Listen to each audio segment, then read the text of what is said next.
एक ऐसी सभ्यता जिसने कभी दुनिया को अलजेब्रा, मेडिकल साइंस, ऑप्टिक्स और शानदार नॉलेज सिस्टम दिए थे, आज उसके कई देश गरीबी, बेरोजगारी, युद्ध और राजनीतिक अस्थिरता से क्यों जूझ रहे हैं? क्या इसकी वजह सिर्फ तेल है? क्या आतंकवाद इसका कारण है? या फिर इसके पीछे कोई ऐसी ऐतिहासिक और राजनीतिक कहानी है जिसे हम अक्सर सिर्फ धर्म के चश्मे से देखकर समझने की कोशिश करते हैं? और यहीं से इस वीडियो की असली कहानी शुरू होती है, क्योंकि अगर आपको लगता है कि मुस्लिम देशों की गरीबी का सीधा संबंध सिर्फ इस्लाम से है, तो कुछ ऐसे उदाहरण सामने आएंगे जो आपकी पूरी सोच को चुनौती दे सकते हैं। लेकिन दूसरी तरफ, अगर कोई ये कहे कि इन देशों की सारी समस्याओं के लिए सिर्फ अमेरिका, पश्चिमी देश या बाहरी ताकतें जिम्मेदार हैं, तो तस्वीर वहां भी अधूरी है। आखिर गलती कहां हुई? एक समय था जब बगदाद, काहिरा और कॉर्डोबा दुनिया के सबसे बड़े नॉलेज सेंटर माने जाते थे। फिर ऐसा क्या बदला कि ज्ञान की वही दुनिया कई जगह राजनीतिक संघर्ष और आर्थिक पिछड़ेपन में फंसती चली गई।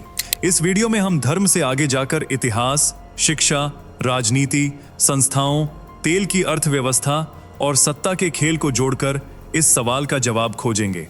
और सबसे चौंकाने वाली बात, हो सकता है वीडियो के अंत तक आपको समझ आ जाए कि असली समस्या किसी एक धर्म में नहीं, बल्कि उन सिस्टम्स में छिपी है जो लोगों की सोच, शिक्षा और सत्ता तीनों को प्रभावित करते हैं। इसलिए अंत तक बने रहिए, क्योंकि आखिरी कड़ी शायद आपकी पूरी धारणा बदल दे। चलिए दोस्तों, फटाफट कमेंट करके बताओ कि आप इस वीडियो को भारत के किस शहर या गांव से देख रहे हो। हमें भी जानना है कि हमारी आवाज इस देश के किन किन कोनों तक पहुंच रही है। और अगर आपने चैनल को अब तक सब्सक्राइब नहीं किया है, तो भाई ये तो सीधा अन्याय है। इतना दमदार और जनजागरण वाला कंटेंट हम हर रोज आपके लिए लेकर आते हैं। सब्सक्राइब करो अभी, ताकि अगली बार सनातन की हर गर्जना आप तक सबसे पहले पहुंचे। और हाँ, वीडियो को लाइक करना मत भूलना। ये सिर्फ एक बटन नहीं है, ये दुनिया को दिखाने का तरीका है कि सनातन अभी जीवित है और जाग रहा है। तो चलिए, बिना वक्त गंवाए बढ़ते हैं वीडियो में आगे, क्योंकि ये सिर्फ इस्लाम या किसी एक धर्म का मुद्दा नहीं है। ये मुद्दा है जियोपॉलिटिक्स का, वर्ल्ड पीस का और इकोनॉमिक डेवलपमेंट का। जब अफगानिस्तान में जंग होती है, असर पाकिस्तान पर पड़ता है। जब यमन में भुखमरी आती है, मिडिल ईस्ट का पूरा ऑयल प्राइस हिल जाता है। जब सीरिया में कट्टरपंथ बढ़ता है, यूरोप तक रिफ्यूजी क्राइसिस पहुंच जाती है। और भारत, हम तो इन सबके पड़ोसी हैं। हमारी ट्रेड डील्स, हमारी एनर्जी सिक्योरिटी, यहां तक कि हमारी आंतरिक सामाजिक शांति, इन सब पर असर पड़ता है। अगर मुस्लिम वर्ल्ड में स्थिरता नहीं होगी, तो भारत भी कभी ना कभी उसकी लहरें महसूस करेगा। और सिर्फ इतना ही नहीं, हमारे देश में भी करोड़ों मुस्लिम भाई बहन हैं। अगर दुनिया भर के मुस्लिम देशों की हालत खराब है, तो उसका मनोवैज्ञानिक और सामाजिक असर यहाँ के मुस्लिम युवाओं पर भी पड़ता है। इसलिए यह सवाल हम सबका है, चाहे आप हिंदू हो, मुस्लिम हो या किसी भी धर्म के। एक जागरूक नागरिक के तौर पर हमें फर्क पड़ना चाहिए।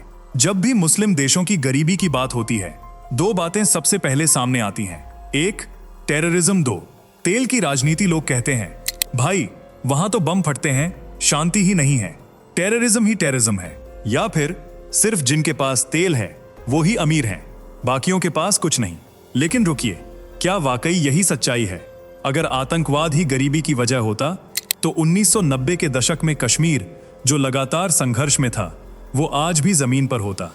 लेकिन नहीं, आज वही कश्मीर नई ऊंचाइयों पर है। अगर सिर्फ तेल ही तरक्की का रास्ता होता, तो नाइजीरिया, जो अफ्रीका का सबसे बड़ा ऑयल प्रोड्यूसर है, आज वर्ल्ड इकोनॉमी में टॉप पर होता। लेकिन नहीं, वहां भी गरीबी हावी है। मतलब ये नहीं कि टेररिज्म और ऑयल पॉलिटिक्स इंपॉर्टेंट नहीं है, लेकिन ये रूट कॉज नहीं है, ये तो सिर्फ सिम्टम्स हैं। ठीक वैसे ही जैसे बुखार बीमारी नहीं होती, बीमारी कहीं अंदर छिपी होती है। और जब तक हम असली वजह को नहीं समझते, हम सिर्फ सतह को कुरेदते रहेंगे, जड़ तक कभी नहीं पहुंचेंगे। इसलिए आज हमें उस गहराई में उतरना होगा जहां असली बीमारी छुपी है। अगर आज आप किसी मुस्लिम देश को देखें, तो शायद आपको बम, भूख और बर्बादी की तस्वीरें ही दिखेंगी। लेकिन एक समय था जब यही इस्लामिक सभ्यताएं पूरे वर्ल्ड की लीडर थीं। वो दौर था इस्लामिक गोल्डन एज।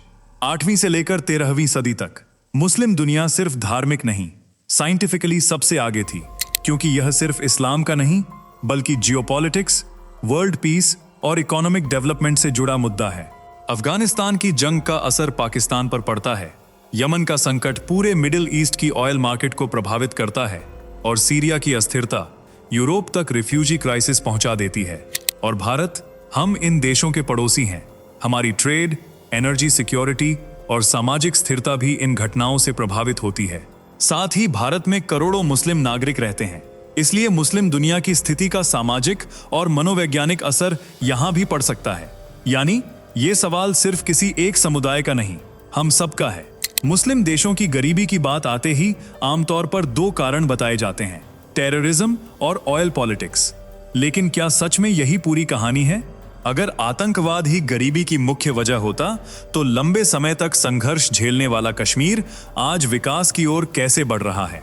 और अगर सिर्फ तेल ही अमीरी की गारंटी होता तो नाइजीरिया जैसे तेल उत्पादक देश इतने आर्थिक संकटों से क्यों जूझते? इसका मतलब यह नहीं कि आतंकवाद और तेल की राजनीति मायने नहीं रखते, लेकिन ये अक्सर रूट कॉज से ज्यादा लक्षण होते हैं। बिल्कुल वैसे ही जैसे बुखार खुद बीमारी नहीं, बल्कि शरीर में छिपी बीमारी का संकेत होता है। इसलिए असली सवाल यह है कि इन समस्याओं की जड़ आखिर कहां है? क्योंकि आज अगर आप किसी मुस्लिम देश की तस्वीर देखें तो शायद युद्ध, गरीबी और तबाही नजर आए। लेकिन इतिहास में एक समय ऐसा भी था जब यही इस्लामिक सभ्यताएं दुनिया के ज्ञान और विज्ञान का केंद्र थीं। इसे कहा जाता है इस्लामिक गोल्डन एज। लगभग 8वीं से 13वीं सदी के बीच मुस्लिम दुनिया ने गणित, चिकित्सा, खगोल विज्ञान, दर्शन और विज्ञान के क्षेत्र में ऐसी प्रगति की जिसने पूरी दुनिया को प्रभावित किया। तो फिर सवाल और बड़ा हो जाता है, जो सभ्यता कभी दुनिया को ज्ञान दे रही थी, वही आज कई मामलों में इतनी पीछे कैसे चली गई? बगदाद का हाउस ऑफ विजडम कभी दुनिया के सबसे बड़े नॉलेज सेंटर में गिना जाता था। यहाँ हिंदू, यहूदी और ईसाई विद्वान साथ काम करते थे और यूनानी, रोमन व भारतीय ग्रंथों का अरबी में अनुवाद किया जाता था। अल ख्वारिज्मी, इब्न सीना, इब्न रुश्द और हुनैन इब्न इशाक जैसे विद्वानों ने गणित, चिकित्सा और दर्शन में बड़ा योगदान दिया। अल ख्वारिज्मी के काम से एल्गोरिदम की नींव जुड़ी और इब्न सीना की कैनन ऑफ मेडिसिन लंबे समय तक यूरोप में पढ़ाई गई। यानी एक समय मुस्लिम दुनिया ज्ञान और विज्ञान का बड़ा केंद्र थी। तो फिर यह स्थिति बदली कैसे? 13वीं सदी के आसपास मुस्लिम दुनिया में राजनीतिक और धार्मिक सोच में बड़े बदलाव आए। शिक्षा के कई केंद्रों में धार्मिक अध्ययन का प्रभाव बढ़ा और रैशनल थिंकिंग, दर्शन और वैज्ञानिक बहस को लेकर मतभेद भी बढ़े। फिर 1258 में मंगोलों ने बगदाद पर हमला किया। हाउस ऑफ विजडम और बड़ी संख्या में किताबें नष्ट हुईं। इसके बाद मुस्लिम दुनिया के कई हिस्सों में राजनीतिक अस्थिरता और ज्ञान के केंद्रों का कमजोर होना जारी रहा। लेकिन समस्या सिर्फ बाहर से आए हमलों की नहीं थी। आज भी मुस्लिम दुनिया के सामने एक बड़ी चुनौती आपसी राजनीतिक और धार्मिक प्रतिद्वंद्विता है। इसका सबसे बड़ा उदाहरण सऊदी अरब और ईरान की प्रतिद्वंद्विता है, जिसे अक्सर सुन्नी शिया शक्ति संघर्ष के रूप में देखा जाता है। यमन, सीरिया, इराक और लेबनान जैसे देशों में अलग अलग शक्तियों के समर्थन ने संघर्षों को और जटिल बनाया। नतीजा अक्सर आम जनता को भुगतना पड़ा। फिर 2010 में अरब स्प्रिंग आया। ट्यूनिशिया से शुरू हुआ आंदोलन मिस्र, लीबिया, सीरिया और यमन तक फैल गया।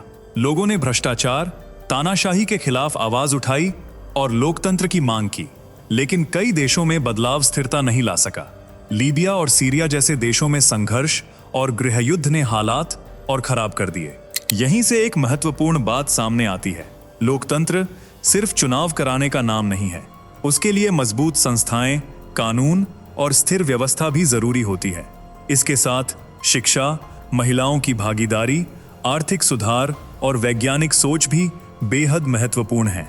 कई मुस्लिम देशों में इन क्षेत्रों को लेकर अलग अलग स्तर पर सुधार हुए हैं, लेकिन कुछ जगह धार्मिक व्याख्याओं और आधुनिक विज्ञान के बीच तनाव आज भी दिखाई देता है। मिसाल के तौर पर इवोल्यूशन जैसी वैज्ञानिक अवधारणाओं को लेकर कई मुस्लिम समाजों में बहस होती रही है, लेकिन विज्ञान आस्था के आधार पर नहीं, बल्कि सबूत और परीक्षण के आधार पर आगे बढ़ता है। और यही सबसे बड़ा सवाल खड़ा होता है। जिस सभ्यता ने कभी अलजेब्रा, एल्गोरिदम, चिकित्सा और खगोल विज्ञान में दुनिया को नई दिशा दी, वह आज वैज्ञानिक और तकनीकी दौड़ में कई देशों से पीछे क्यों दिखाई देती है? इसका जवाब सिर्फ धर्म में नहीं, बल्कि राजनीति, शिक्षा, संस्थाओं, युद्ध, अर्थव्यवस्था और वैज्ञानिक निवेश जैसे कई कारणों में छिपा है। अब जरा सोचिए, जो समाज सवाल पूछने से ही डरता हो, वो नए जवाब आखिर खोजेगा कैसे?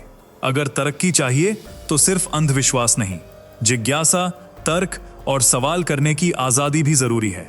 अब तक एक बात साफ हो जाती है, मुद्दा सिर्फ इस्लाम नहीं है, इस्लामी इतिहास में ज्ञान और शिक्षा को हमेशा महत्वपूर्ण माना गया है।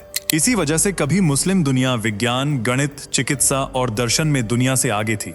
समस्या तब पैदा होती है जब धर्म को कुछ ताकतवर लोग कंट्रोल का जरिया बना लेते हैं, क्योंकि जिस दिन लोग सवाल पूछना, विज्ञान पढ़ना और तर्क करना शुरू कर देंगे, उस दिन किसी भी तरह की कट्टर सत्ता के लिए उन्हें नियंत्रित करना मुश्किल हो जाएगा।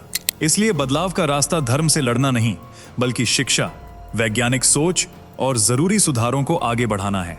अगर मुस्लिम दुनिया दोबारा अपनी पुरानी वैज्ञानिक ताकत हासिल करना चाहती है तो 3 चीजें बेहद जरूरी हैं: एकता, तर्क और सुधार।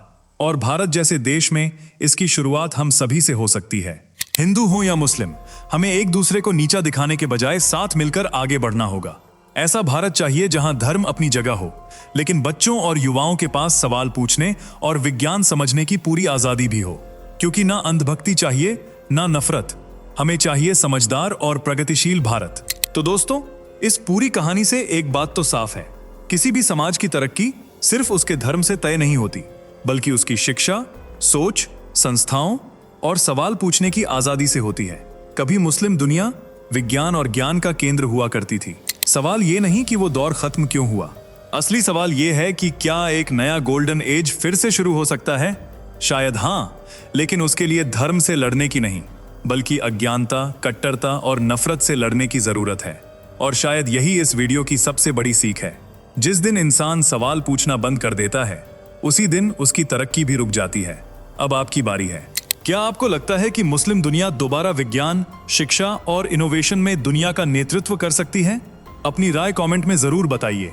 अगर वीडियो ने आपको सोचने पर मजबूर किया हो तो इसे लाइक करें और उस दोस्त के साथ शेयर करें जिसे इतिहास और दुनिया के इन अनसुने पहलुओं में दिलचस्पी है।